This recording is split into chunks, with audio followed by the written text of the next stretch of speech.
Hi, you guys. My name is Derek Mays, and I'm going to do my turning points video. So, I want to become a A&R for a major record label.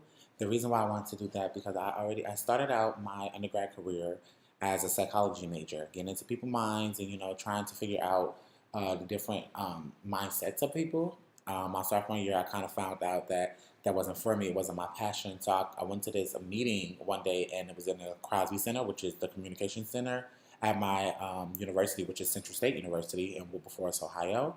And I love the fact that they were working with different technology, cameras, different recording methods. The radio station was located there. So I applied to be on El Personnel, got the position, and from there I fell in love with music. I really fell in love with hip hop. Um, and that was one of the things that really sparked my interest in knowing that, like, this is what I want to do, this is what I'm passionate about. So from there, I started recording more. I started becoming a rapper and a poet, per se. A lot of my poetry started turning into raps. And I just was talking about everyday life. And one day I performed it and I got a lot of great feedback from the audience. And I'm like, you know what? Like, I love working with, you know, working behind the scenes and working with people in general. But I like working with artists because they have so much ambition, they have so much drive. So, and that's what I want to be. So I want to be an A&R for a major record label. So when as I was doing my reading, a lot of my reading from Robert Greene, I started becoming very interested in him as a person and different type of books that he had written before. So I didn't only start out on the book that we are supposed to read, Mastery. This time I started out on another book as well that he wrote before, and it just ties all into each other. It was like mind blowing that a lot of the things that he was saying, that's the stuff that you need to do before you start your career. So, like returning to your origin, he says in a passage that for Einstein, it was not physics, but the fascination with invisible forces that govern the universe. So when I read that, I kind of got thrilled by it because it was like he didn't never want to be a physician. He never wanted to be in the physics world.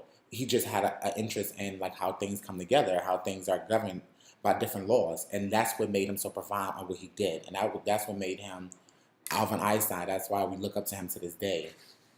Um, the perfect niche, occupying the perfect niche, it came to me because we normally work in different fields, and it don't normally be what we're good at. It's just what we are portraying to be good at that time. So one of the things that that stuck out to me is that you spend so much time at these games that you have little time left over for your true mastery.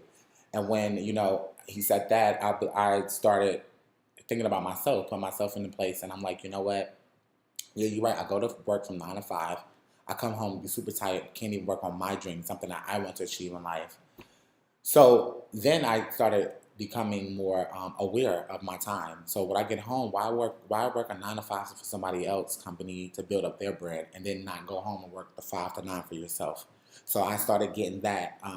When I stumbled upon this chapter, I started thinking about that. Like, wow, this makes a lot of sense. Only because, like, it's right. You go work on somebody else's dream, and then you forget all about your dream. But what's your true mastery? What are you truly good at?